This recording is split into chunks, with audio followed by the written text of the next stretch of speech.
Welcome inside the Hall of Fame. I'm Booker T, 6-time world champ, 2-time Hall of Famer.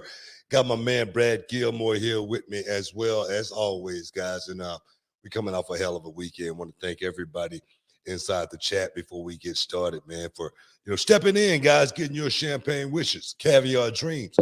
We're gonna go on a roll here, man. And like I said, my weekend was it was full, man. It was full.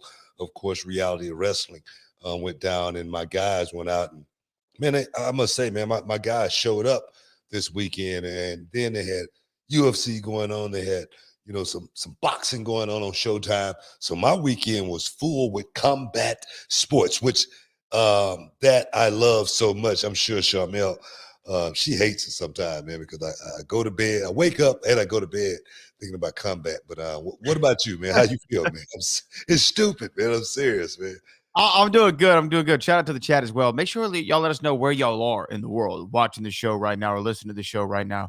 Really do appreciate it. So my man Cali Toenail was out and about in LA representing the Hall of Fame with the same shirt you're wearing right now, Booker. So yeah, baby. Shout out to my man Cali Toenail. But no, I had a great weekend. My weekend was filled with, of course, reality wrestling. The band was in town, so we worked on some of that. And then the NBA playoffs yesterday were absolutely bananas to see how everything unfolded for some of those teams. Giannis out, the Suns out. I mean, the Suns. Hey, man, look, I'm not calling Luka Doncic the next great white hope. He's bad, but that boy is bad, man. Yeah. I mean, he had as many points at the half as the entire Phoenix Suns team. Hey, man. The boy is bad. You can't do nothing but give him his props, but get them boys up there in Boston. They props as well, man. I'm gonna tell you, man, them boys playing some lights out basketball. So I'm definitely have been tuned in to these playoffs. And the thing is, I said it's different just because there is no LeBron James dominating the press clippings and whatnot. So. And then these young guys just stepping up. Just say, for instance, a kid like Devin Booker, he had a chance to, spotlight himself and boom, go out like that. And then now all the news is on Chris Paul as far as how great of a player is Chris Paul or was Chris Paul. And that right there, man, he definitely going to be perhaps one of those guys that go down in history as being one of the greats that don't have that championship ring. So, man, it definitely got to be hard for the brother. I think his window's over. And, and I love Chris Paul. I'm such a Chris Paul fan. I mean, as far as greats at their position, he is a top 5 guy for me, even without that ring, as far as greatest point guards of all time. Guy's so good, they call him the point god, right? But I think his window's over. I just don't see now what that Phoenix Suns team can do, because they had 60-plus wins, 65 wins, I think, in the regular season. And then to go out in the second round of the playoffs, that's a rough one. And now Devin Booker, as my man Patrick Beverly said, I don't know if you saw Pat Bev all over. He was good, man. I swear, man. Bev was so great. He was on point on everything he was talking about. He was just keeping it real more than anything. And I could appreciate that. But more importantly, he knew what he was talking about. Yeah. Well, and I love how he wanted to make sure he qualified all of his takes. Okay, I'm talking about Chris Paul. We're talking about Paul George. We're talking about Paul George from the Pacers, or we're talking about Paul George from the Clippers, because there's 2 different guys. Like, tell me who I'm talking about. If I'm running an organization, what organization am I running, Stephen A? Tell me, am I running the Celtics or am I running the Nuggets? Like, who am I running? I mean, I really liked him. I mean, he and Chris Paul obviously have no love lost for one another. There's a lot of back and forth between them over the years, but I do agree with him when I say I don't think that Chris Paul, with this Phoenix Suns team, I don't see them winning the championship now, especially with all the talent in the East and the West. It's just so big. And we're right now, we're seeing a transformational period. This really was like, if we're going to quantify it in wrestling terms, this was like 05, 06, right? Yeah. Where you and Triple H and Batista, like the guys who were really carrying the torch for that generation, the ruthless aggression into the Attitude Era. Y'all were still there at the top. You still had your LeBrons, right? And your Chris Pauls and everything. But underneath is when you started seeing that rise of the next wave of guys, right? Yeah, especially like a John Cena. I mean, it was obvious, Chris Paul, he still got the eye You know what I mean? He still can, he still can shoot that shot. But Chris Paul just don't have the legs.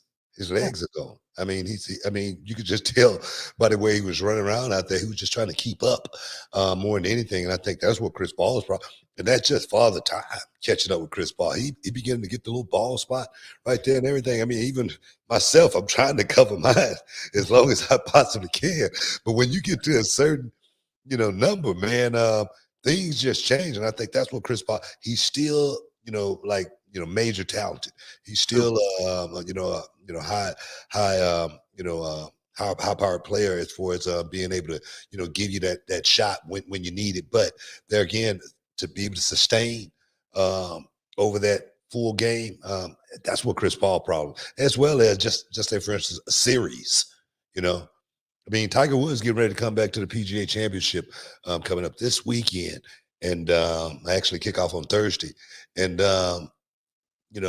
after playing in the Masters, Tiger said the one thing, man, was my legs. They were gone by the end of that tournament. So that's what he went right to work on was, trying to get his legs back more than anything. And that's going to be the hardest problem. I remember Muhammad Ali said when he turned 36, that's when he could not get the belly off. That's when the love handles just would not go away, So I think it's just Father Time more than anything.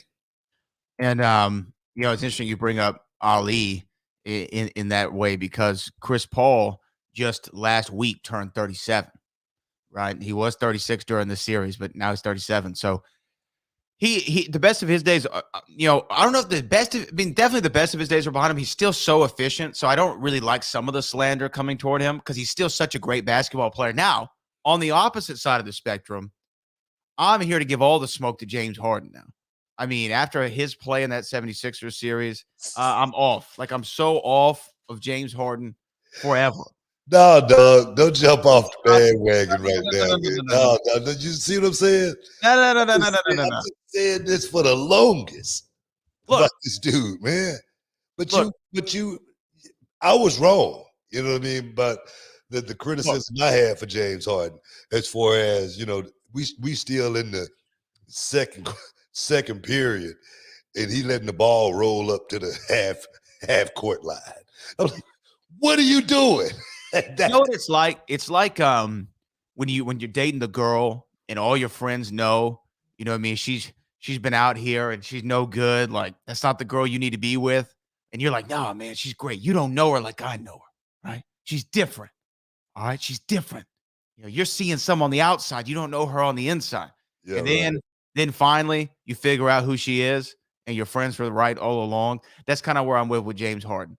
It's like, don't try to change a stripper to a housewife. You know what I mean? And James Harden, at the end of the day, he can show up and show off with some of the best of them. But in the big moments, it's hard to defend him anymore. You know what I mean? It's hard to defend him in the big moments. And when you're in game 7 at home, elimination, or it's not game 7, but elimination game at home, and you take 2 shots in the second half, 2 shots. Yeah. It's a wrap, man. And they're talking about, do we give him this $60 million contract, a year contract? Hell no. Yeah. But that's what James Harden is. I ain't down to the brother for getting his bag or anything like that. But me neither. James Harden has always been about his numbers, his stats, and getting that bag, man. I really don't think a championship is that important to James Harden as much as it is getting the bag and the stats. I could be wrong. But I talk about the wrestling game all the time and what I say it's all about. What's that? Checks.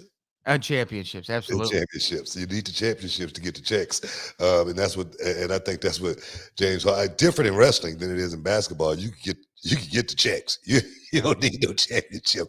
We got to take a break, guys. Stick around. You're in the Hall of Fame. We'll be back in a minute.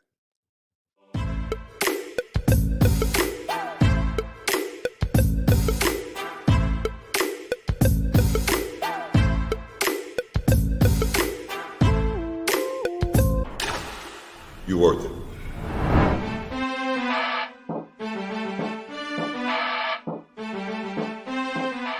13 years, the King of Solar Screens has been an industry leader, and we proudly use 100% American-made products. Home of the $55 any size, any color solar screen.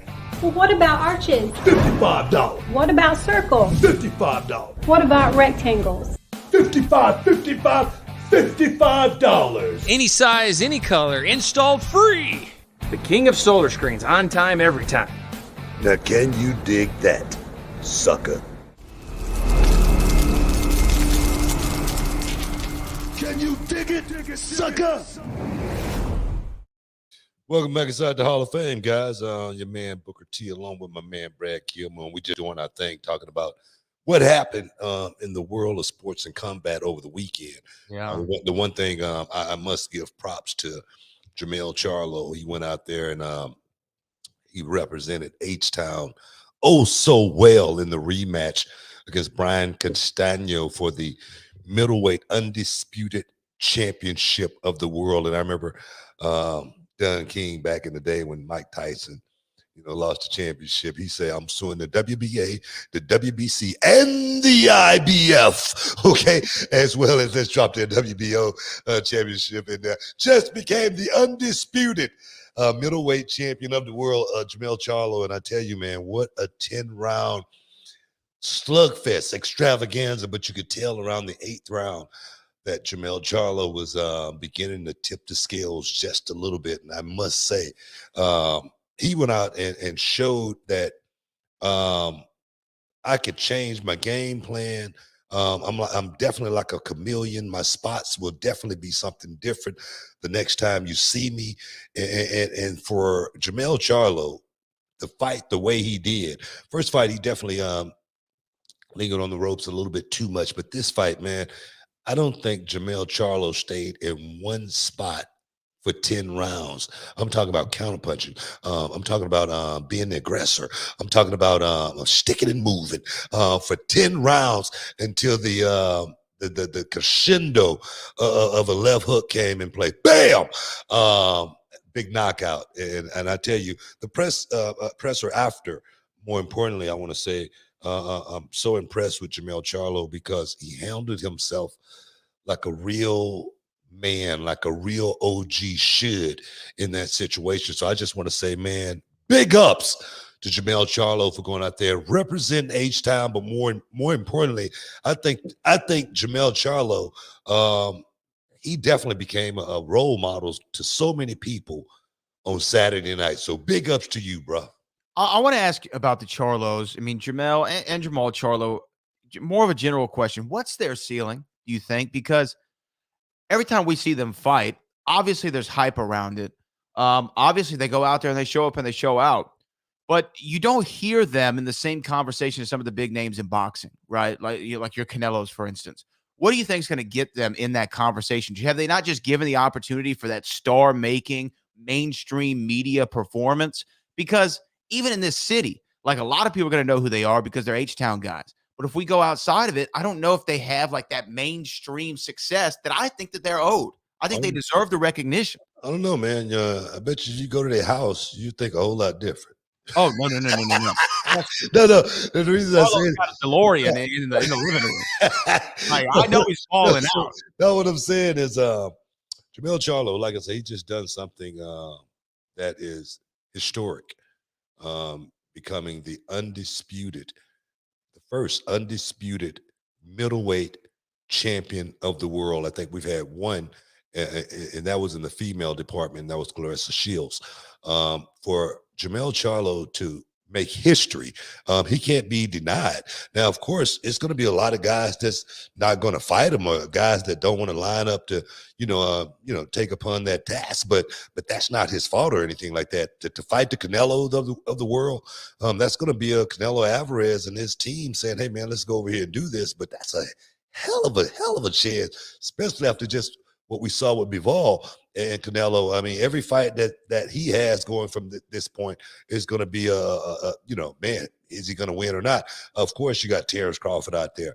Of course, you got a plethora of guys that will be willing to take that chance, but it's the promoter willing to take that chance. Right. A guy like Charlo. So I think I don't think it's Jermell's or Jermall Charlo's fight. Fault for guys not wanting to get in the ring and go toe to toe.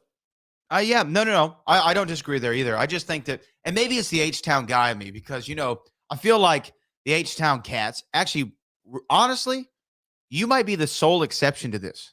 But most of the people from Houston, either it's our great athletes or our great musicians, like on a mainstream scale, I feel like they never get the love.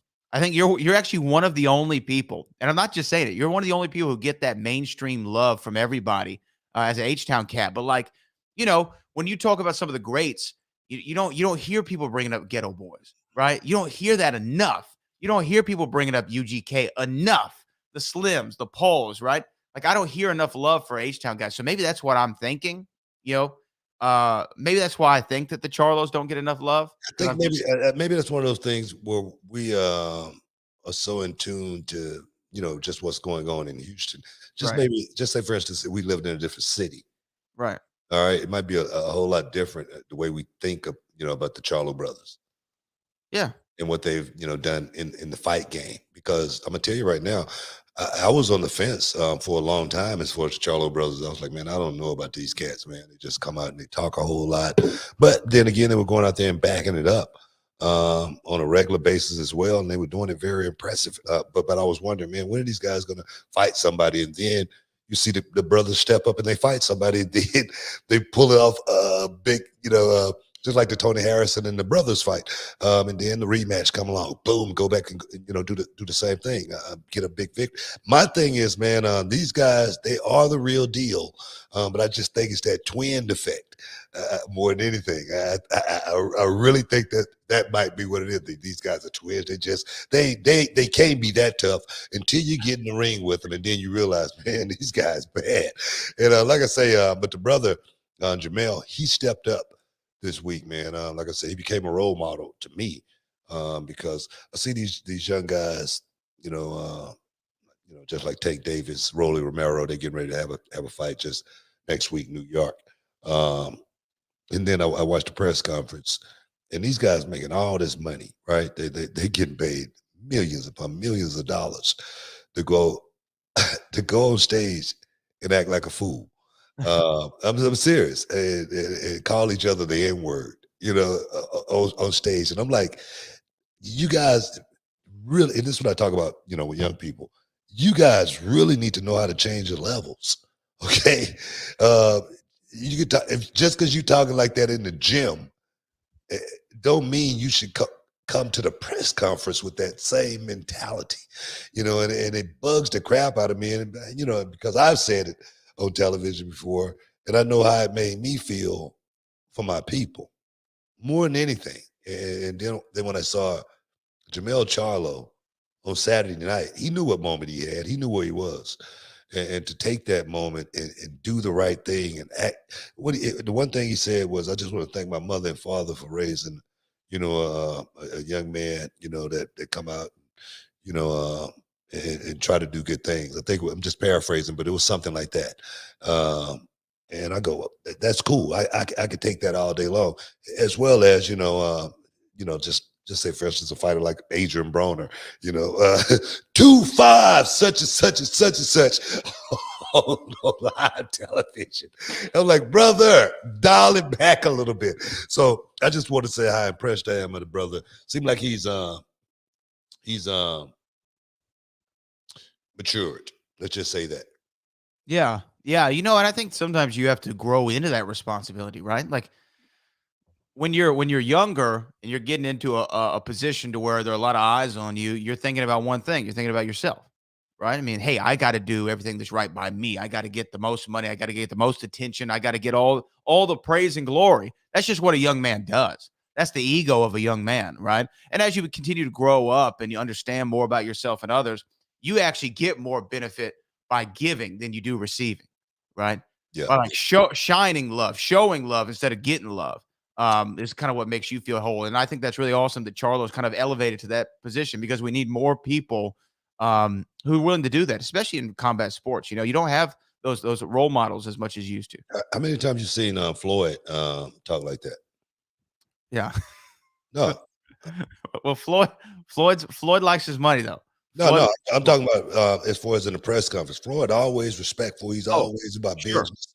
Muhammad Ali the same way. Muhammad Ali, he was the one thing he said that ticked one of the brothers off was calling him a gorilla.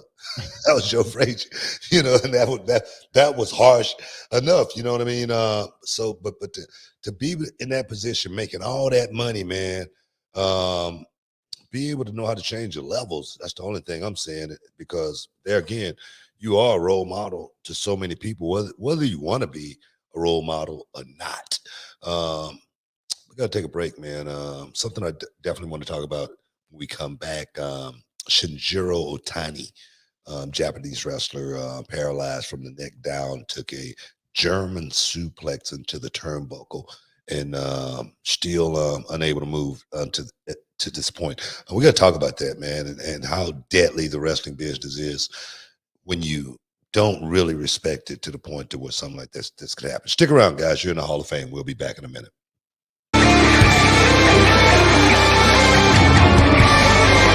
In here, Booker T. Absolutely. And Kirby, carry on. What do we know about Janai Kai? As we get the match started, I apologize, Rachel, but here we go. Janai Kai, Promise Breast, the kick demon as she is known. Look at this, backing up Promise in order to defeat Janai Kai. I mean, everyone's upping their game coming up to the Sherry Martel Classic, clearly trying to impress Booker, trying to qualify for that Classic. I clearly don't have to. I'm the champion. I'm automatically in that. Oh, look at this, though, Janai Kai. This could be all. This could be all covered. 1, 2, and the chosen one kicks out. Braxton able to get her shoulder up. She's able to get her shoulder to block that kick. And I think she's looking for a broken promise, Kirby. Has her up. This might be all. And broken promise to Janai Kai. Can she capitalize? Cover. 1, 2, 3. The Rebel Buddhist victorious on her march to the Sherry Martel Classic. Nice to see you, Janai.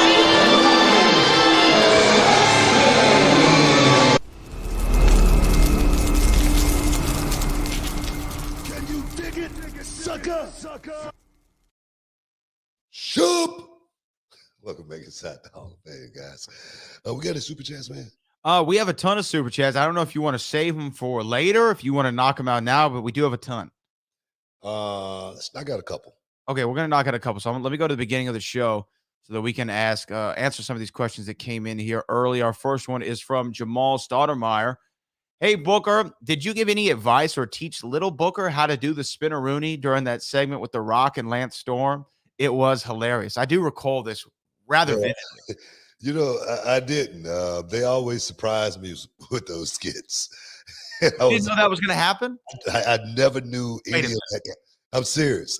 I didn't know how it was going to happen. I wouldn't be around looking at them set it up or anything like that. And it would always surprise me. But then again, I always wanted to be surprised. Sure. It's just like, say, for instance, some of the boys would call on Friday or say, for instance, Saturday, checking to see what they're going to do on Monday. I just never wanted to know what I was going to do. I always wanted to, see it and be able to react to it just so I could feel a certain way about it. So, man, I was not in on any of that stuff. Seriously. Well, so for people who don't know, this was during your program with The Rock, I believe. And Rock said, Booker T, come on down here or whatever. And it's a little person. Yeah. Dressed as you, doing the thing with the hair, and he had your tights on, and he came in, he tried to do a spinneroonie. Now, I don't remember him doing a good spinneroonie. No, so I don't think you needed to give him any advice. He didn't do a good spinneroonie. I wouldn't have given him any advice anyway. Wait a minute. If the little person portraying Booker T came up to you in the back like, hey, Book, hey, nice to meet you. I'm little Book. I'm going out there later with The Rock. I'm going to do spinneroonie. Can you give me any pointers? What are you saying? You're not little Book. You're a little person. You're playing a role. Okay, now get the hell out of here. That's what I would have told him. Okay, I'm just saying. Oh, man. That's funny. That's cold, Book. Hey, man, I'm just keeping it real. I'm just keeping it real. You got to show Lil Book some love. I would like to know if Lil Book is still out there. You know what? I think he's a little boogie now.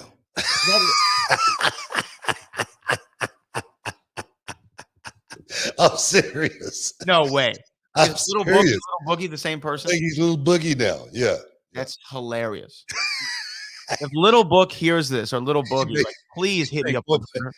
The thing is, I think the Boogeyman was ticked off for being at a Comic-Con with his gimmick going.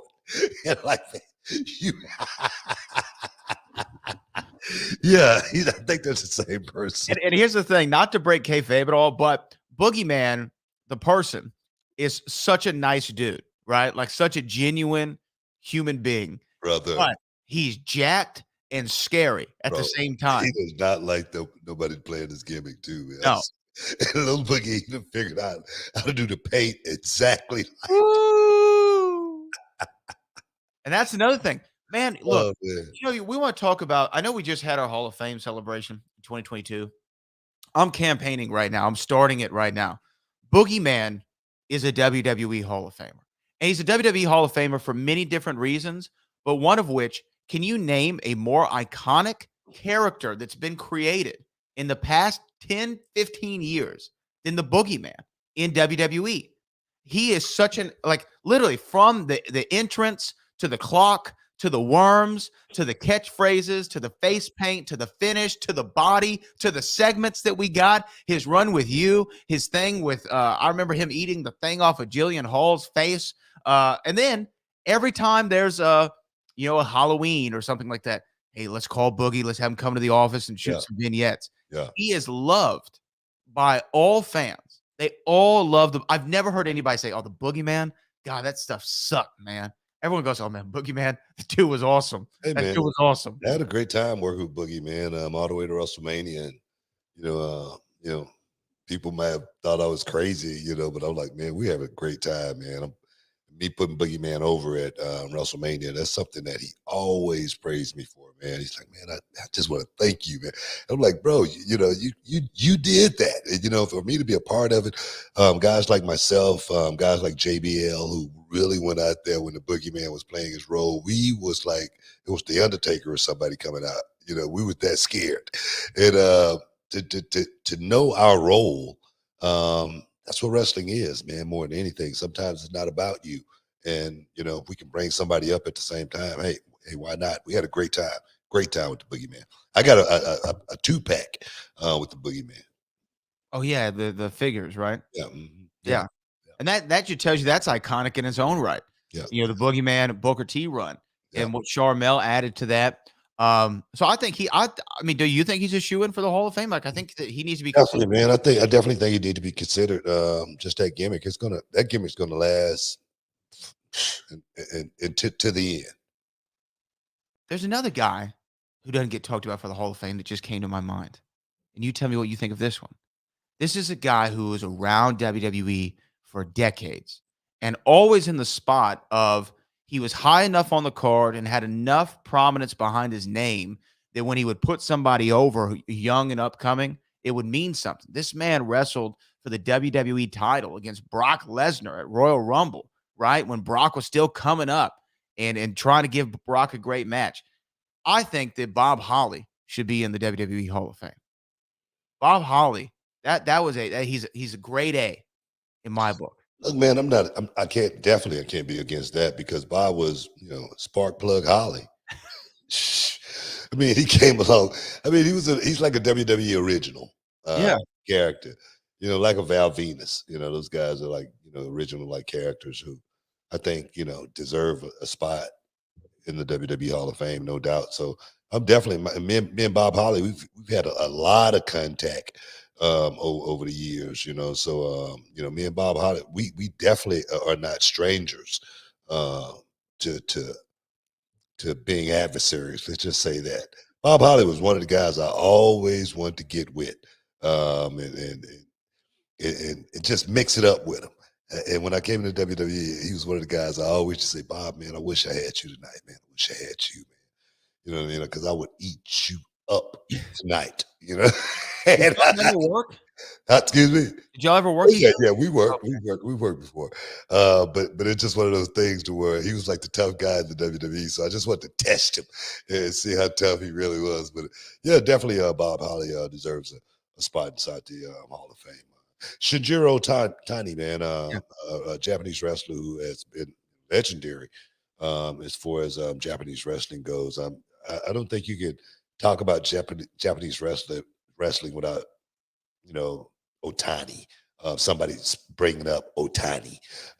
He's 49 years old, working in Kurikan Hall, took a German suplex into the turnbuckle and get pretty much severed his spine, I guess, paralyzed from the waist down, and from the neck down, and that right there, that move into the turnbuckle, that German suplex. When I see guys do that, I swear, I always cringe. I always do that right there when I see that happen. I remember when Mike Awesome gave me that awesome bomb, and I saw myself in the trunk going across the ring, and I tucked my head real tight because I knew it was going to be something bad could have happened. And that thought right there, being paralyzed, I swear that's what I was thinking when Mike Awesome was running across that ring. He dropped me, and I was so close to that bottom. If you go back and look at it, guys, if that footage is out there anywhere, when he dropped me, my head was right near the bottom turnbuckle. When I hit the mat, I slid all the way under that bottom turnbuckle, and I can only imagine, what could have happened if I would have caught that turnbuckle there. And I see guys do that today, and I go, man, that's such a dangerous move. It's just putting yourself in harm's way. And guys, in my day, I don't think I remember seeing moves like that where guys actually used the turnbuckle other than to take a guy in or shoot him in and to the turnbuckle or whatever, hot shot, snake eyes. Yeah. Turnbuckle has been used for a variation of different moves, but it's always been in a position to where we can control every aspect of that happening. And when I watch it today, a lot of times, boom, they just do it. Like, okay. And that right there for me is something I always talk about in reality of wrestling: safety first, safety first. I just want to say my prayers go out to Otani and his family, and hopefully he can make some sort of a recovery from this right here. Buddy of mine, Ken Kershaw, he just fell in his house and was paralyzed. He's back on his feet now, and big ups to Ken Kershaw out there because he's always fighting. But so imagine what could happen if your neck get dropped on the turnbuckle from a German. Okay, let's just try to be a little bit more safer out there, guys, and use our minds opposed to just using our bodies, because we only got one of each, and it's going to be up to us to preserve ourselves. So, guys, I just want to mention Otani, and there again, prayers out to the family. Absolutely. And I'll just say Otani released a statement a couple of days ago. I just want to read it. To all the hot professional wrestling fans who love professional wrestling, to all the people involved in the professional wrestling industry, I'm really sorry for the inconvenience and concern caused by my injury. Also, I'm grateful to everyone for their warm feelings. Now I'm working hard every day for treatment and rehabilitation so that I can return to everyone as soon as possible. I will definitely return in front of you. We look forward to your continued support of 0-1 in professional wrestling. So that's what Otani said 3 days ago. Boom. Hey, we got to take a quick break, man. I know we got some super chatters, and Ric Flair is back in the news. Stick around, guys. You're in the Hall of Fame. We'll be back in a minute.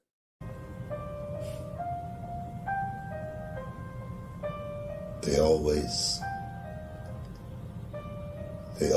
want something from you. And you're still willing to take it. But I remember when I was a boy, those long trips, those long fishing trips, some of the best times of my life. Those cool mornings and those those late summer breeze. Come in. Guys. You wanted to see us? Yes. I did. I wanted to see you. I needed to ask a question to you, Hefe. You do great mechanic work. Yes. Claro que sí. Well, I need a vintage 90s model. Worked on. Perhaps some work under the hood. Transmission problems. Claro que sí. Yes. It can be done. Yes. It can be done. It can be done.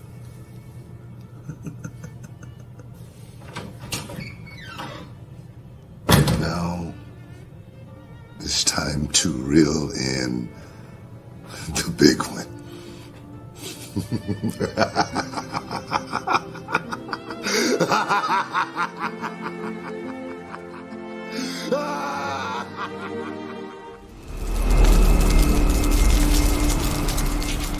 Can you dig it, sucker?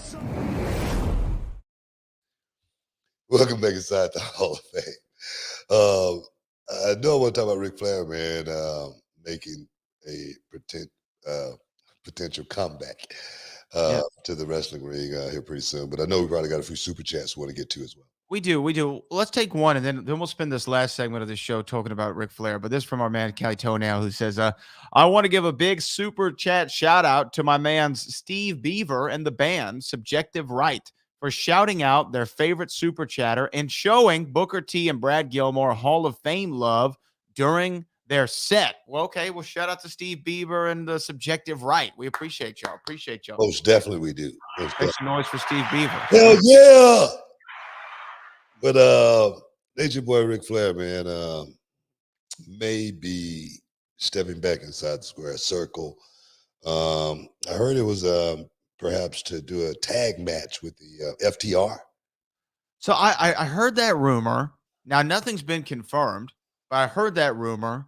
I heard something about a 6-man. But as of right now, what we know is Ric Flair in July is set to have his last match on July the 31st at the Nashville Fairgrounds, streaming live on Fight TV. And Booker, this is brought to you by Jim Crockett Promotions. I don't know if we jumped in a time warp or what, but it's definitely brought to you by Jim Crockett Promotions. Ric Flair, age 73, I think Rick is now, jumping in. Now, we've been seeing him train. We've talked about this. I don't know why you're laughing. Well, we talked about this recently. You know, he's been in there with Jay Lethal, rolling around. And we're going to be seeing the Nature Boy, style and profile, doing it like only he can do one last time. Now, for those of you listening at home, Ric Flair officially retired in 2008. Now, the reason I'm laughing is Jim Crockett. Yeah, Jim Crockett is still alive. Is he? Yeah. Are you sure? Jim Crockett Jr. Jim Crockett. Didn't he pass a couple years ago? No, Jim Crockett Jr. is still alive. Okay. I ran into Jim Crockett Jr. At a convention. It's about 2-3 years ago. Well, Jim Crockett Jr. passed away last year. Oh man, COVID got him. I don't know what got him. Oh man, well, he gone. He gone. I just ran into him, like I said, liver and kidney failure. I ran into Jim Crockett a couple of years ago at a convention, and I was like, "Jim, what's going on, man?" You know, and he's like, and he still look, you know, his face and everything, he still looked the same. He got older, of course, and I was happy to see him, man, because he was always cool, man. He was always a cool dude, and you know, we talked for a second or so, but Jim Crockett Promotions, I don't know, maybe they still own the rights to the name, and maybe they're just doing the show under that banner just so Ric Flair can go out the way he came in. I don't know. Yeah. It could be something like that. If if it is, that's pretty much the closest I could think it would be, right? Right? Something like that, right? Yeah, it would have to be that way. Just doing it as a one-off. Yeah, Jim Rock promotion special. from a nostalgic perspective, I think that's got wings. I think that can fly a little bit. I mean, we got it on Fight TV. Mike Weber saying, "Let me get a piece of his action." Shout out to Mike. Shout out to Mike. Yeah, it's not going to be the WWE or anything like that. It's not going to be AEW or anything like that. But I'm sure that they can draw a crowd to see Ric Flair's final match. Even at this state, I think people are still going to want to go and pay to see Ric Flair, style and profile and make that walk one more time. I say if Muhammad Ali came back today, I'd buy a ticket. I mean, it's hard to see him fight Joe Frazier. So from a nostalgic purposes, if you're anywhere around and you was a Ric Flair fan, or if it's in driving distance, you probably go check it out. Okay, look, I agree. Like when I saw the announcement, I didn't even think about his state of health or anything. I at first I was like, oh man, Ric Flair's coming back to wrestle a match. Like the fan in me, it was like, oh man, that's awesome. But let's talk about the obvious. A couple of years ago, Ric Flair wasn't doing so well, right? I mean, Nature Boy was in the ICU. There was a lot of concern about him. He was able to kick out at 2.5, like only he can do. And since then, he seemed to be in a lot better health, But I mean, should he be allowed to wrestle at the age, and with the prior health conditions? Now, let's say wrestling is kind of unlike any other sport where there can be some smoke and mirrors and things to make it look like the combat is occurring, right? Well, even if you're 73, there's ways to set that up without giving out too much of the business, but there's ways to set that up, right? But should it be done? Should he be out there? Well, that's the question, man. That's the question right there. Former announcer for WCW, I was just reading, he's demanding that Ric Flair not be allowed to wrestle again. The commission should put a stop to it wherever he goes. And I can understand why someone like Chris Cruz would say that. I mean, he added a few other things to that statement about Ric Flair that I'm not going to, talk about. But there again, Ric Flair is a guy that's got a pacemaker in his chest. To be stepping inside of the square circle, to be taking bumps, even with Jay Lethal, I don't think that's something the doctor would prescribe. Okay, but then again, I don't think Ric Flair is thinking about what the doctor is, looking to prescribe, because one thing I've learned about Ric Flair is, man, he's going to do it his way. Okay. And that's just the way it is. Ric Flair has said it to me personally, man, if he could be in that ring right now, that's what he would be doing. So I and sometimes, man, you got to come on, man. Life is short, and sometimes you got to just figure out how you want to go out. Okay, you got to figure out how how am I gonna end this thing? And Ric Flair is how old you say he was? 73. 73. How many more rides of Space Mountain can we go on? But I tell you what, as many as we can go on, we're gonna ride. Yeah, Rick, I think famously said that if he could choose how to go out, he either wants to. This is his words. He either wants to die in the ring or on top of a woman. And, that's his prerogative, right? I understand the concerns. I definitely do. I understand why you don't think a 73-year-old Ric Flair with a pacemaker should be in a ring. And you know what? I probably agree with you. If a commission's allowing it, he's had to uphold some sort of standard. I don't know if is there a wrestling commission in Tennessee? You would know better than I. I'm not sure. Louisiana has one. I'm not sure, to be honest. All I had to do it was just sign a piece of paper. Yeah. Get money from guys. Then again, they would get our blood pressure in a lot of places. A lot of places they put us on the EKG and whatnot as well.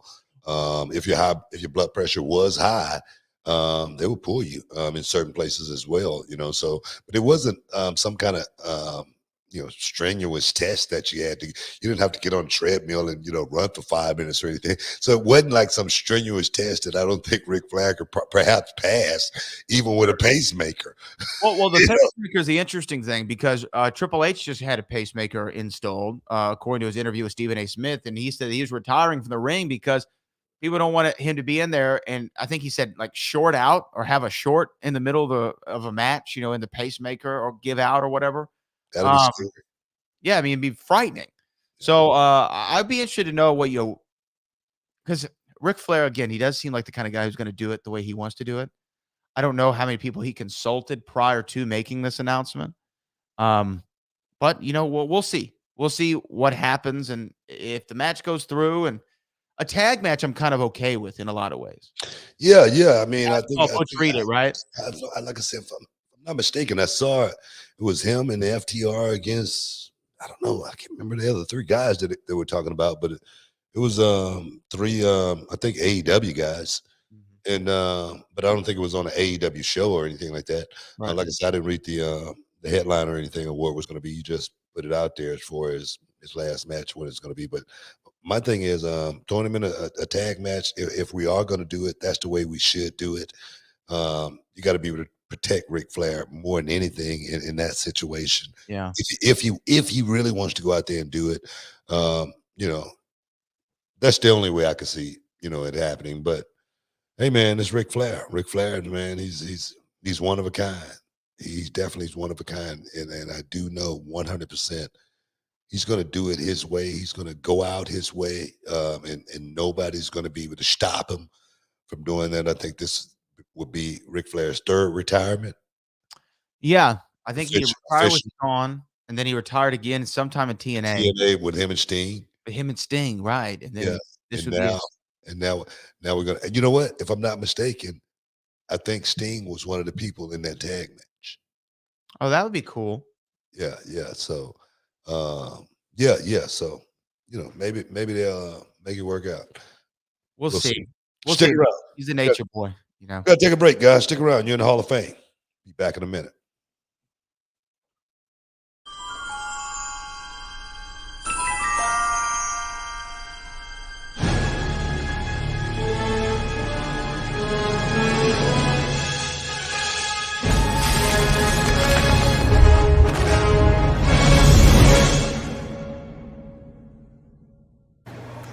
On the indies for a couple of years, and for me, I could not take that experience back for anything.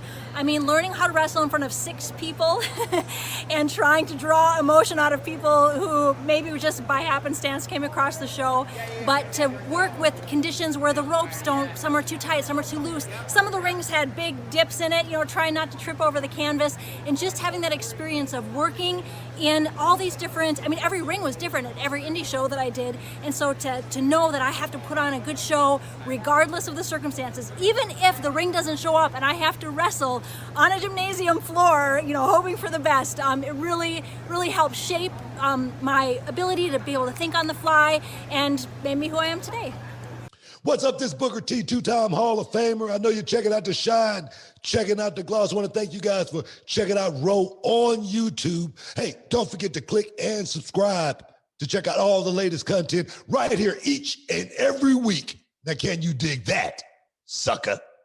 Can you dig it, sucker? You're listening to the Hall of Fame. Here's Booker T and Brad Gilmore.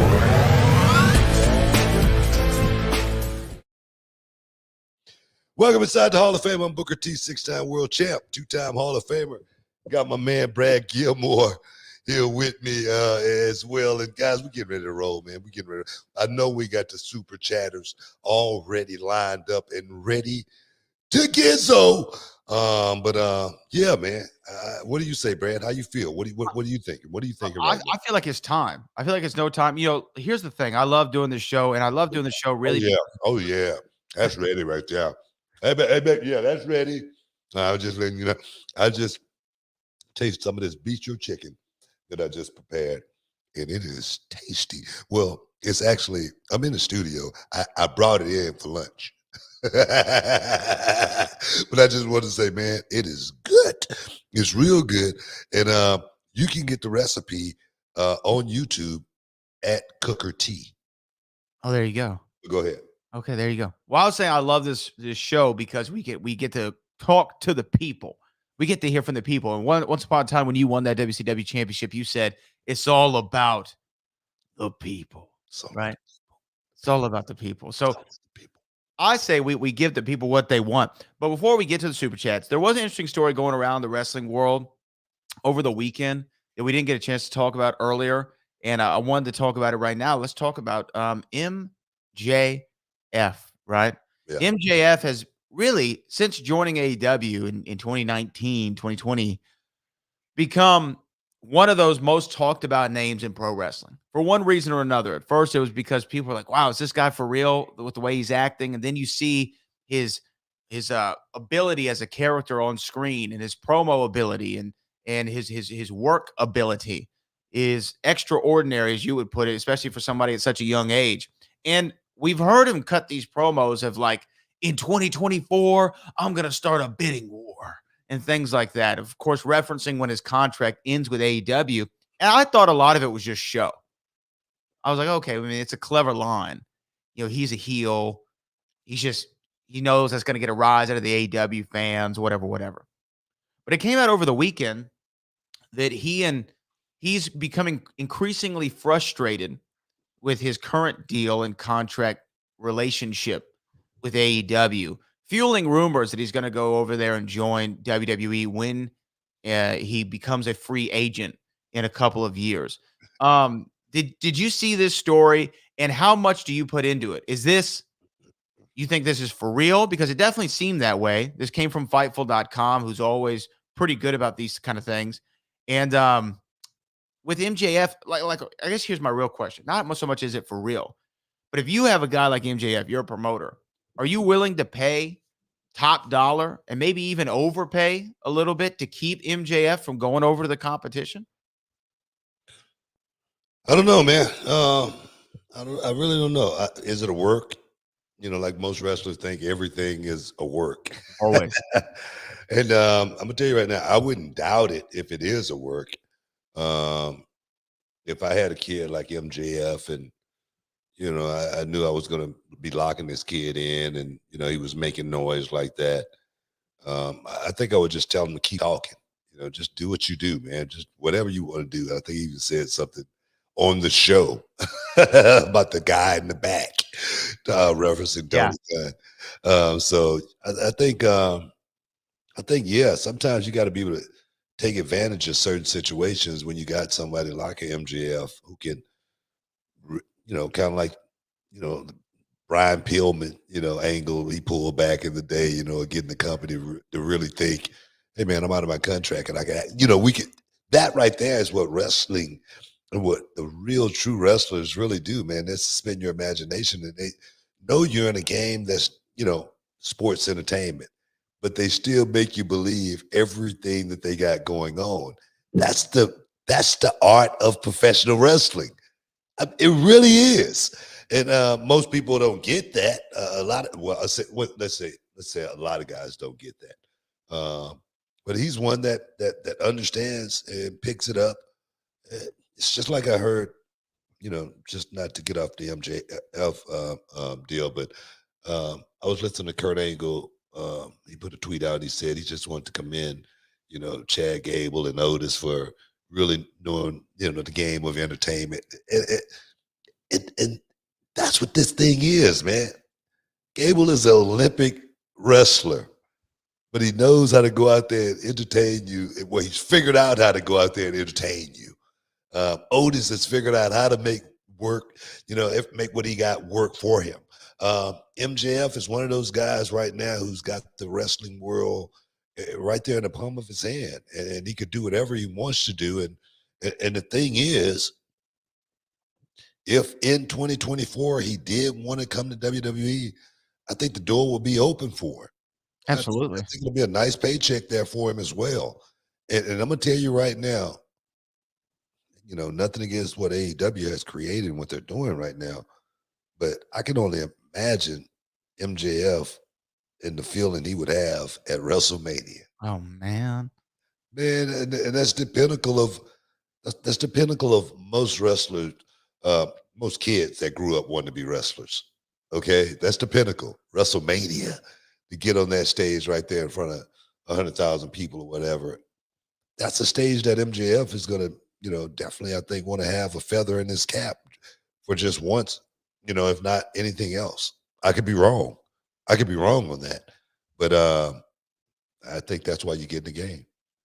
Yeah, and I don't want to also brush over the Cody Rhodes effect of all of this, right? Like Cody Rhodes going over to WWE and them positioning him as a top guy, as a star. I mean, I just saw the Hell in a Cell poster for the next pay-per-view. Beautiful, isn't it? It's awesome. But guess what? There's only one face on that whole poster.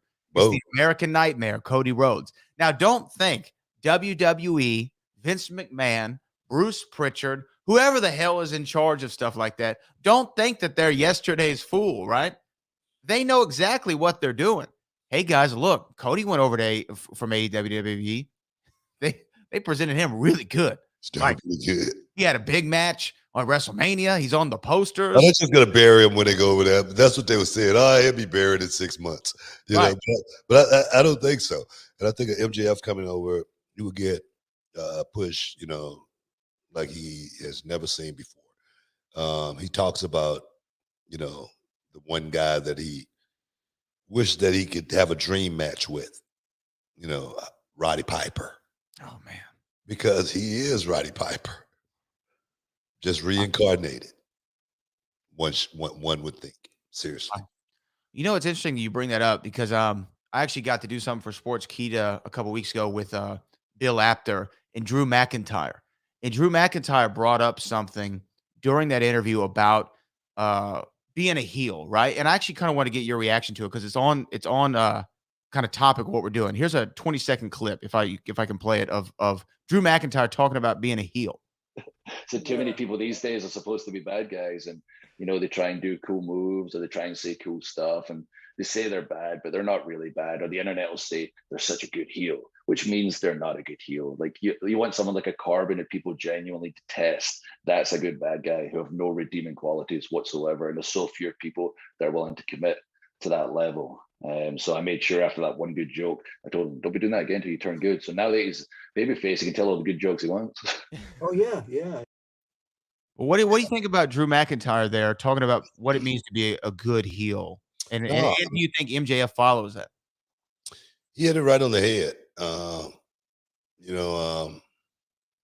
Guys like that know what their job is and they embody it. They embrace it. They become it.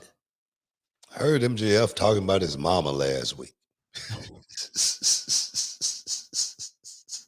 Called her something. I can't remember what it was. I was like, that's a heel right there, bro. He probably called his mom. Mom, I don't mean this. I'm gonna buy you a new house at the end of the year. Just work with me on this. You know what I'm saying? So yeah. There again, JBL, he was the perfect heel who knew what his role was when it came to embodying, the bad guy. And yeah, man, that right there is something I agree with 100%. And it's so few guys who really take this thing to a point to where, like Drew McIntyre just said, to where the people just despise you. They detest everything about you. They can't stand anything. And that right there is, that's the perfect heel. Yeah, definitely. And that's MJF. Yeah, MJF is crushing it right now on all levels. We'll see what happens in 2024. And you know what? That's a long time from now. And you know how it is, man. It is. I mean, we're going to be having set up for another election here real soon, man. So, I'm not too happy about that time of the year myself, but it's going to be a good time for MJF. Stick around, guys. You're in the Hall of Fame. We'll be back in a minute. A little bit. But I think the match that everyone kind of saw me at my, I got the right exposure, I guess, is when I faced Ricochet in Japan for the Best of Super Juniors. And I think a lot of people saw that match and was like, all right, well, this is what Will does. He's a flippy guy. But I saw the constructive criticism that everyone would say, and I would go, hang on, no, they've got a point. They have got a point. We could have done some stuff different. We could have done this, that, and that different. And then I got in the ring with a guy called Shibata. And in New Japan, like, he was like top, like, do you know what I mean? He's like he was one of the new generation Three Musketeers. And I would be like, yeah, I want to do this, I want to do that, I want to do that. And he looked me dead in the eyes. Like, he just looks at me, he goes, no.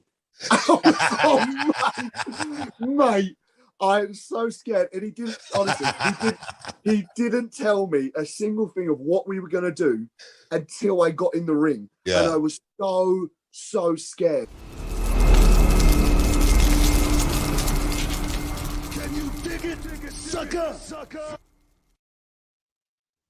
Welcome inside the Hall of Fame, guys.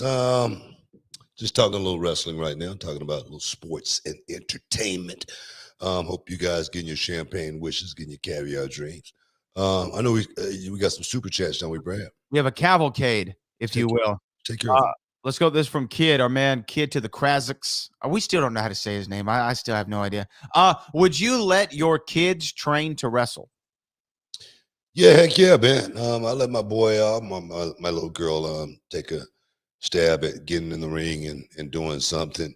Never know where it might lead them, as well as wrestling. It's a lot of discipline come from this. I've been looking at the road stories. It's definitely a decision that one has to make because it's a life decision to get in the wrestling business. I'll let them try it. Whether they're going to like it or not, that's another story, especially making it to the next level.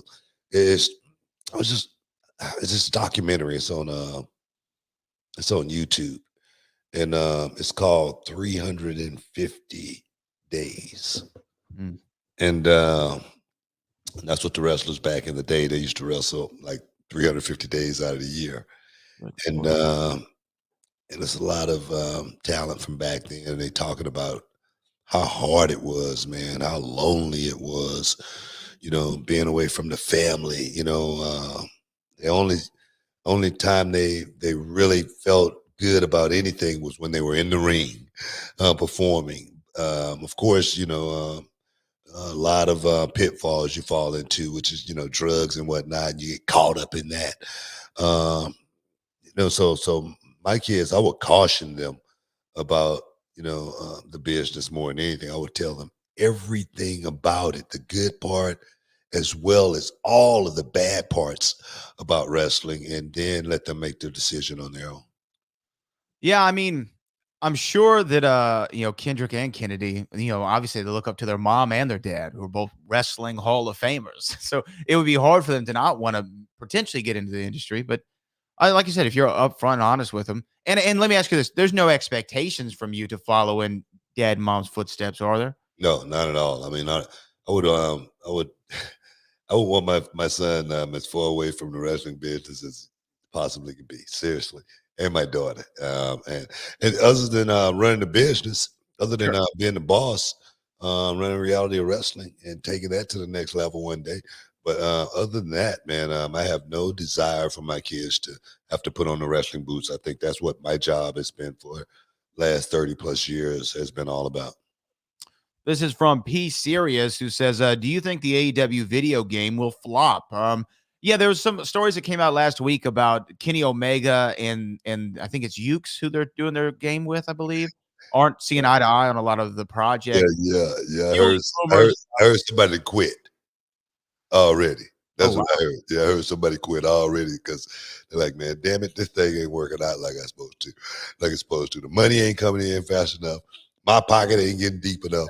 There's all kind of stuff going on right now with the video game, and that's the deal with stuff like that.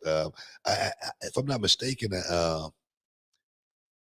think one of the video gamers that worked on 2K went over there, and then he left there and came back to 2K. Oh wow! Yeah, I know there's been some issues. Oh yeah, AEW video game developer leaves to join WWE 2K. What culture? So it's crazy, man. This WWE thing, taking out WWE's talent and trying to revamp something, it's it's only going to work so far. This video game thing is tricky, man. And first impression going to be a lasting impression. Of course, they're going to have time to, redo it and, come out with another one the following year and try to make that thing better. But the reason I say that is because WWE video game, their first one sucked too. Well, yeah, they had one recently that they had all the issues and exactly, you know what I mean? So it takes years and years to build that engine to be able to pull that off properly. That's why I'm so, over the top about a game like Ghost of Tsushima, because I can only imagine, what it really takes to produce one of those video games to where they make you feel a certain way about playing video games. You know what I mean? They're gonna have some hiccups in the beginning. That's to be expected. To be expected. But I know Kenny Omega's kind of the creative force for the AEW side of things with the video game. And I just want to say, how back in the day, people would get after Vern Gagne when he ran AWA because he would run the territory, he put the title on himself, right? And it's like, oh, you don't put the title on yourself if you have the book, right? Well, Kenny Omega, I'm going to tip my hat to him because Kenny Omega apparently has the book when it comes to the AEW video game, and he made himself look extra jacked. I mean, look at this man. Look at him. He looks jacked beyond belief. He's got the veins coursing. He got on one of those suits. Doesn't even look like a real body. Look like he got on one of those suits. You know what I mean? One of those jack suits. You know what I mean? That doesn't even look real. He's got 85 Arnold's body on right now. Like he is jacked right now. That right there is going to make all of his moves look not proper. So he needs to slim that body down if he want to look like the Kenny Omega that's actually in the ring doing those moves. So I don't know, man. It's kind of crazy. Yeah, I saw that. The first thing I thought about was those muscles. It looked like one of those suits. Yeah. He looks jacked beyond belief. Roland Carter says Beyonce and Megan Thee Stallion get lots of love. Yeah, we were talking about yesterday about Houston not getting enough love, like with the Charlo brothers. He also said Megan, Undertaker, Beyonce, Booker. Yes, I agree. But you know what? I'm in my Houston bag. I think that's what it is, man. Yeah, I think you're right. I mean, I just love the H so much. Here we go. Virgil Dawkins says, oh my goodness, why has AEW signed so many wrestlers? It's like they were forced to put everyone in a faction, and each segment has 5 people in it. So everyone in the locker room gets a little TV time. Yeah, there's been conversation about the kind of the bloatedness of the AEW roster. What do you think, Boog? Yeah. There's been a lot of guys on the show. I mean, they try to get a lot of guys on that show and highlight, as many things that they possibly can. A lot of things get lost in the shuffle, of course, I think, in doing that. WCW back in the day, they hired a bunch of guys, but most of the guys, they just hired them just so they wouldn't go to the WWE. Right. And most of those guys, damn it, microphone hit it again.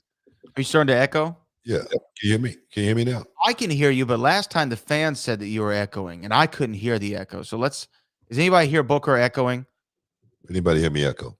Okay, it stopped. Okay, yeah. Yeah. And what was that? You were talking about WCW would sign guys. WCW had signed a bunch of guys, and they were sitting at home making money. They just didn't want those guys to go to the WWE or back to the WWE. So they say if we just corner the market, they'll lose steam sooner or later because they're not going to have anybody. But the guys they had had a lot of steam, and they figured it out. And I think with Tony Khan, I must say I'm not going to sit here and look down on Tony Khan for doing that. He's trying. He's signing a bunch of independent guys who never would have had an opportunity, perhaps, to work at a grand scale. A lot of them. You know what I mean? I mean, come on.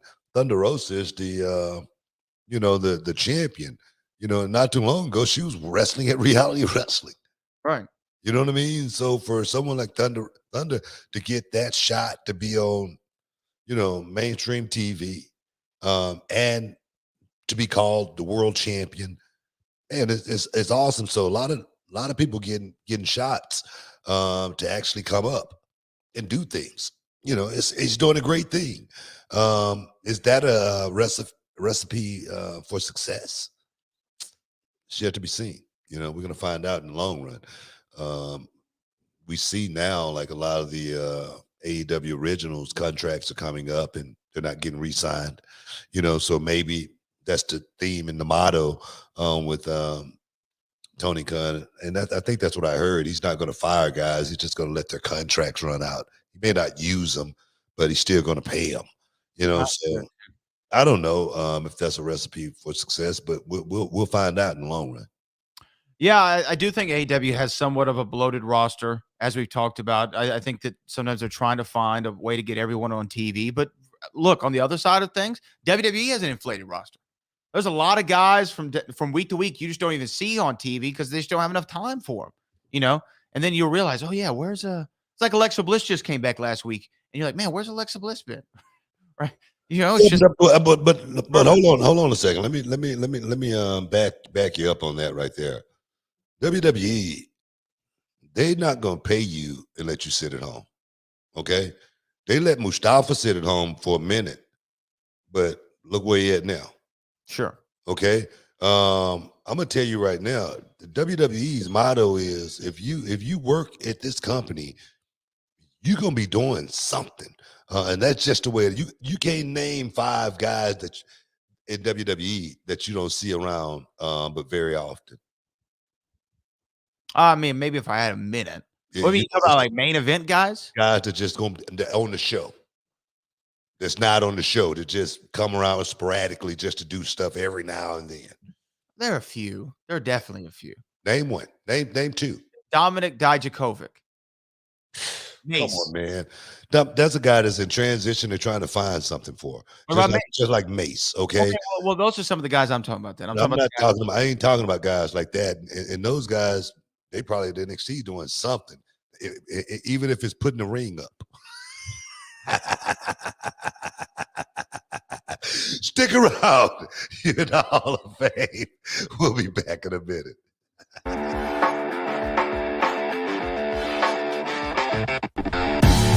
My name is Dan Miller, and I'm trained to be a professional wrestler here at Reality of Wrestling. Professional wrestling has been part of my life for as long as I can remember. Growing up, I would have the toys, I would have matches with stuffed animals, I had a little paper championship. I always had that voice in the back of my head saying, can you do this? Can you really be a pro wrestler? And one day that voice got so loud, I just had to know. So I did my research, and I found that Reality of Wrestling is the best training ground in the whole country. You could sit down and turn on the TV every night of the week to watch pro wrestling, and you'll see someone who got their start in this ring. Reality of Wrestling teaches you everything you need to know about the business, from putting together the ring to putting together a TV show. This is a place where you can come and work on your fundamentals, work on your body, work on your interview skills. This is a one-stop shop for everything pro wrestling. If you have that voice in the back of your head, now is the time to find out if you have what it takes here at Reality of Wrestling.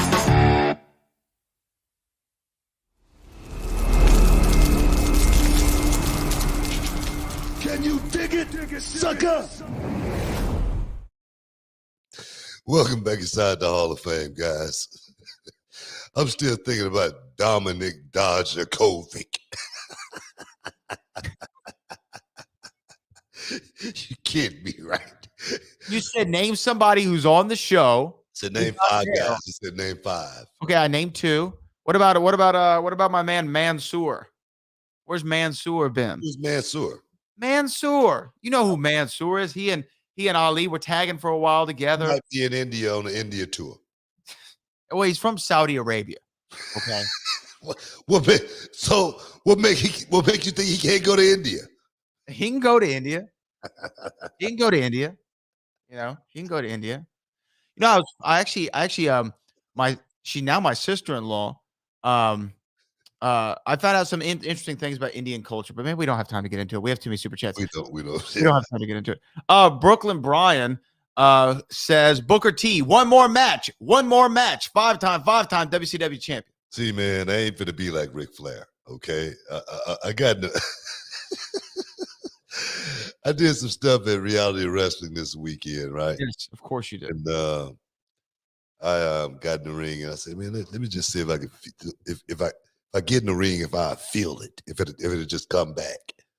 And my man Gaspar, my pupil, you know, things wasn't going like I expected. I banged the mat real hard, and I got a hot sensation up my right side. And I go, wait a minute, I don't think I need to be in the ring.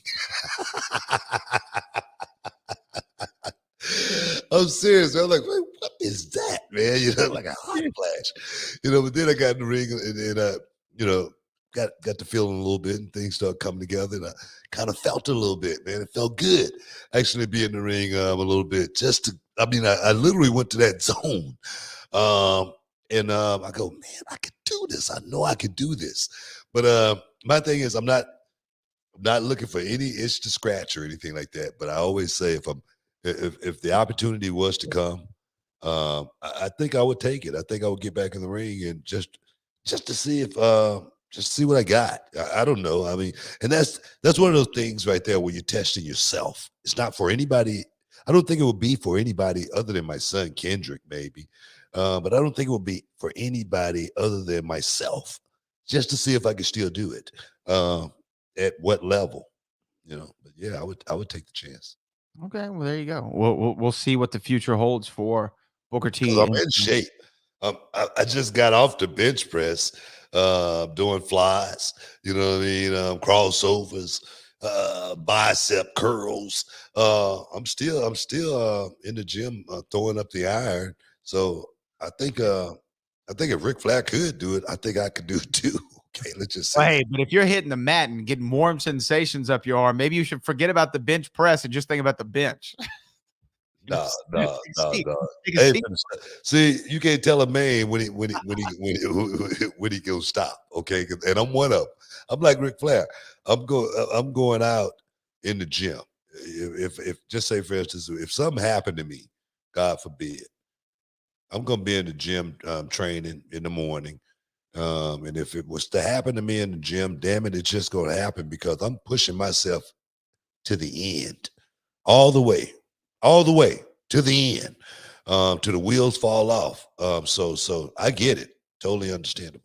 Totally understandable. I hear you too.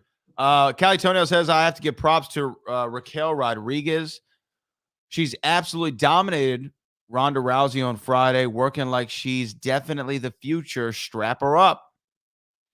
She's a big girl too, man. Yeah, she looks real tall. She's big, man, and that's what they seem like. That's the model in WWE right now, is to find the girls and get them as big as we possibly can. Like Lash Legend, she's huge. Too big. I'm serious. You know what I mean?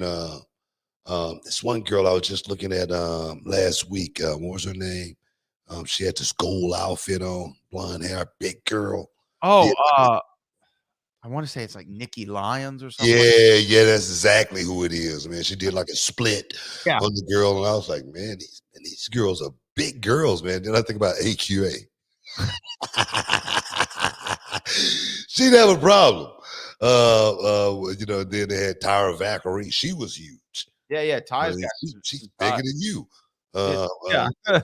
I'm serious, man. So yeah, man. They are definitely going with size as far as the ladies in WWE. Absolutely. So shout out to Raquel Rodriguez. We have another one here who says, Roland Curtis says, even with smoke and mirrors, the falls are real. Yeah. Did you see, by the way, Darby Allin, Jeff Hardy, Darby Allin do the ladder dive onto the chairs down below outside the ring with Jeff Hardy? Did you get a chance to see that? I missed that, man. You know what? I missed that match. And one of the reasons why I think I missed that match was it wasn't enough advertising or promotion going into it for those two guys to be wrestling each other in a match like that. That I don't disagree with. And the one person who said it, who agreed with me as well, was Darby Allin. He said, he didn't know why they were having that match right now because it hadn't been, he said he wished that they would have had more build up before having a match like that. That's what Darby Allin said. I hear. Those aren't my words. Those are Darby Allin's words. And me personally, I think I missed it because there was no build up to it. I think I might have read that article after the match actually happened. I don't know. When did the match happen? Dynamite on Wednesday, or was it on Rampage? Either Dynamite or Rampage. Yeah, I might have read that article. I might have read that article after the match. I'm not sure.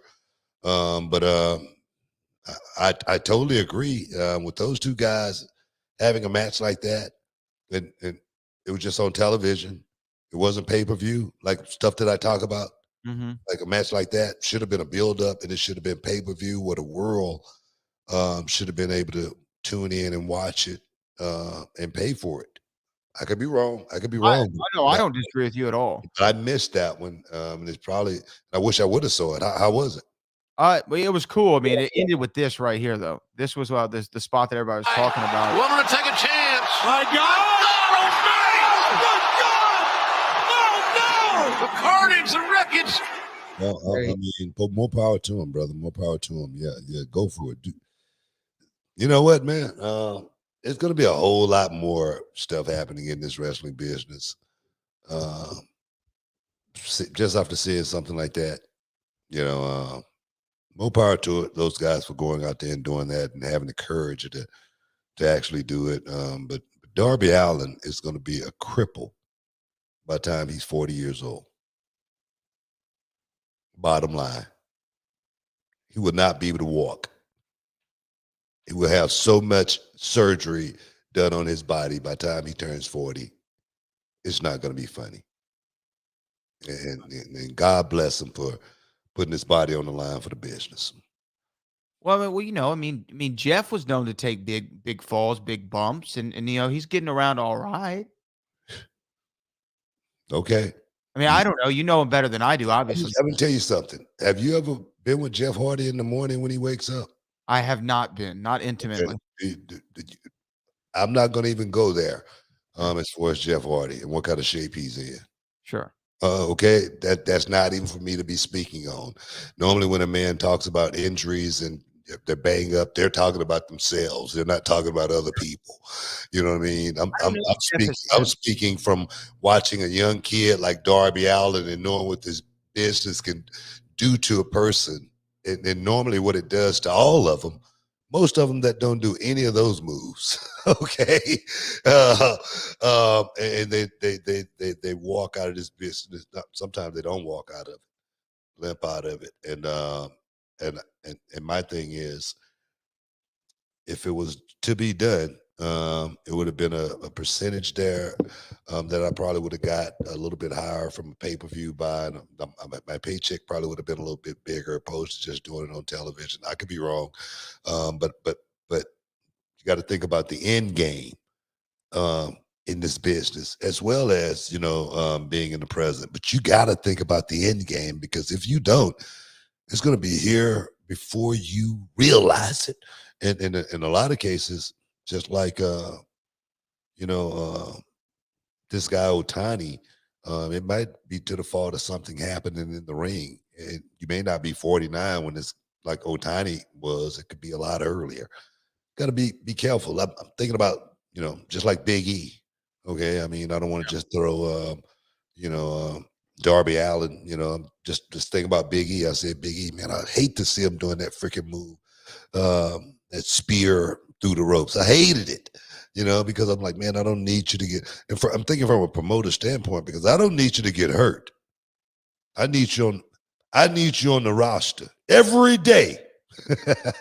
Yeah, but you know what? You're right. You're right about this too. I mean, I saw an interview with Mick Foley where he talked about back in the day in WCW where he would do that short drop off the apron, the little short elbow drop, right? Yeah. And he said I would do it on the concrete. I'd remove the pad so I could do it on the concrete, right? And he talked about how doing that attributed to his inabilities to move around comfortably at his advanced age, and I work with Mick Foley, and Mick Foley, he did that move to me, and man, I'm sitting there watching him come off that freaking apron, like with some speed. That's when he was younger too, of course. Bang, right there on the concrete. And I didn't feel a thing. You're in the Hall of Fame. Stick around. We'll be back in a minute.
Welcome back inside the Hall of Fame. Wait a minute. My mic tripping. It's tripping Welcome back again. inside the Hall of Fame. Yeah. Can you hear me? Yeah, there it is. I'm back now. I think it's the positioning of it. Something. I don't know. I got to figure that out. Yeah, we got to look into that. Look at that. Yeah, we obviously we're talking about all things pro wrestling book, and this is our final segment of the evening, and we got a bunch of super chats to go to. So I got a super chat. Do it now. All right, DJ 1491 said I went to Row on Saturday and Book, you lost your damn mind. I came in late, and the first thing I see is you in that suit in the ring, acting like a fool, like my drunk uncle on Easter. Love the show. I did lose it. Sometimes lately I've been under a lot of pressure, stressed, one should say. But I must say after I got to the back, I composed myself. And now I'm back to normal. I'm back to normal again. So you will not see any outbursts from Booker T like that ever again. Okay, sure. Because it was concerning, to say the least. All right. It was concerning, to say the least. But let's move on. That's it, man. I want to do it again. Roland Curtis said that Triple H, we talked about this yesterday, Triple H has a defibrillator, but it's a similar issue. Yeah, we're talking about Ric Flair and his pacemaker defibrillator. It's similar. It's a heart corrective device. Anytime you got something in your heart, in your chest, you know what I mean, that's helping your heart, work. It's not, like I said, I don't think the doctor will be, you go to the doctor, hey doc, what do you think about this idea? I'm going to have a match. And you're talking to the doctor that actually did the work for 12 to 15 hours, or however long it took him to do this work. And you about to go and mess it up. It's like, I don't know. I don't think it's a great idea or anything like that. But how you going to tell a man how he's going to go out? It's like when Dr. Kevorkian was working, right? A lot of you guys may not remember Dr. Kevorkian. Dr. Kevorkian, he was a suicide, they called him the suicide doctor. He would assist people in leaving this earth the way they wanted to on their own terms. And he helped a lot of people, leave this earth. And, they tried to bring him up on charges and everything, but never did a day in jail or anything for what he did because, the people gave him permission to actually help them do what they wanted. And so my thing is, how you gonna tell a man how he's gonna leave this? And I just, that's why I say, man, I'm not for it or anything like that, but I'm not gonna sit here and say, man, no, don't let him do it. Just like The Wrestler, the movie with Mickey Rourke, right there at the end. He shouldn't jump. The Ram shouldn't jump and do the Ram jam. Did he does it, and the lights go dark. You know what happened. And I literally the tear came in my mind when I saw that movie. And but there's no way that he couldn't have jumped. He had to do it. Had to do it. Yeah. Dr. Kevorkian is a really interesting case, that assisted suicide stuff. I think 10 states, by the way, is legal now to have assisted suicide, just for those. Probably because of Dr. Kevorkian. I'm sure it had a lot to do with it.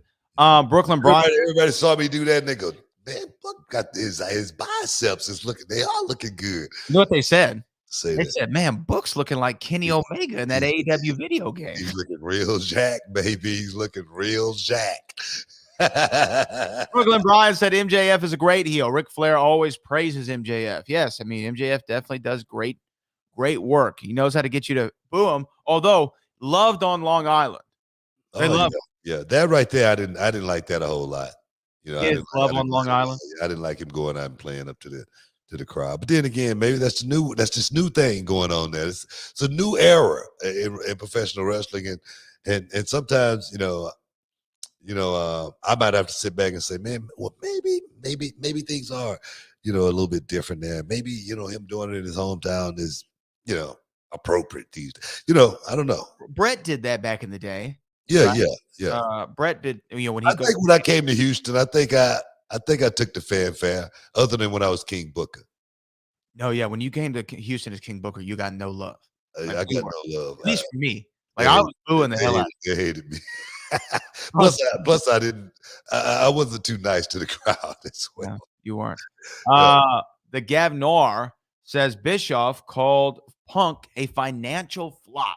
Is that going too far? Of course, they're still in their beef between one another on Twitter. A financial beef flop talk right there. That's beef talk. That's beef talk. I think that's just beef talk right there. I don't know what CM Punk's deal is or anything like that, and I'm not even going to try to speculate or anything like that as far as what CM Punk is pulling in. How do they look at in AEW? How does AEW look at the success of CM Punk? I think CM Punk coming into AEW, it put them in a position that they wouldn't have been in 24 hours before. and that is being able to say, hey man, we got CM Punk. Okay, right? We can talk to some people now that know who CM Punk is, and know that this is a big moment. CM Punk coming back to wrestling, but not just coming back to wrestling, coming back to AEW. We got a bargaining chip here. So I think CM Punk has been successful from maybe different perspectives. So I'm not going to sit and debate whether he's a flop or not. Yeah, and I don't think that we're qualified to do that. We don't have all the numbers. By the way, Daniel Price let us know is Nikita Lyons was the woman that we were referring to. Yeah. Nikki. Yeah, she looks good, man. She looks good. Kid says, did you finish Ghost of Tsushima? Yeah, man, I finished it, man. Right now I'm in the ghost mode. And the ghost mode is just hard, man. I've been trying to get some tips on YouTube to try to figure out how can I beat the challenges, man. But it's hard, man. It is hard. I love playing it, though. I mean, I get caught up like for hours playing that mode, but it's so freaking hard to conquer. Yeah. So if you got some tips, let me know. Ghost of Tsushima. We were just talking about this yesterday. Joseph Paul Jr. wants to know, yo, Book, what was your experience working with the Boogeyman? He's about to come to WWE 2K22. He's always been one of my favorites. Love the WrestleMania 22 match. Yes, of course, Boogeyman for Hall of Fame 2023. But what you got, Book?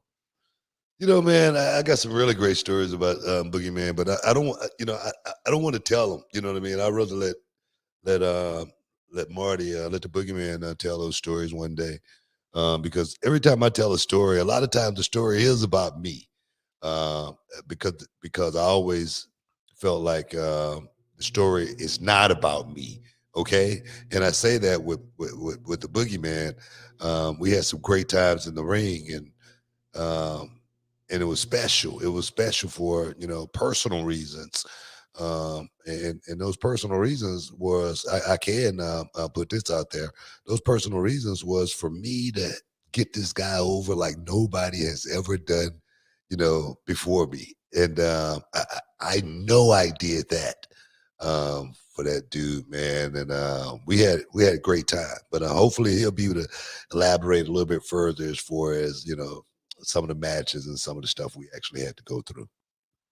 Yeah, man. Love the Boogeyman's going to be in the video game. That's awesome. Oh, man, it is. That's so awesome. Now, we did have a story that we talked about last week.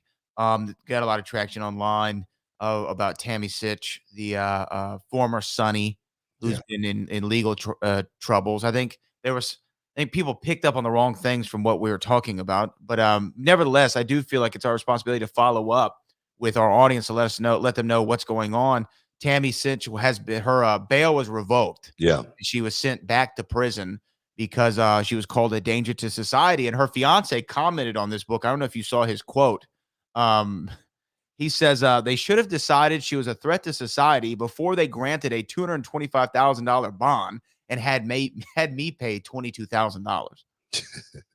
Yeah, I get that too. Yeah.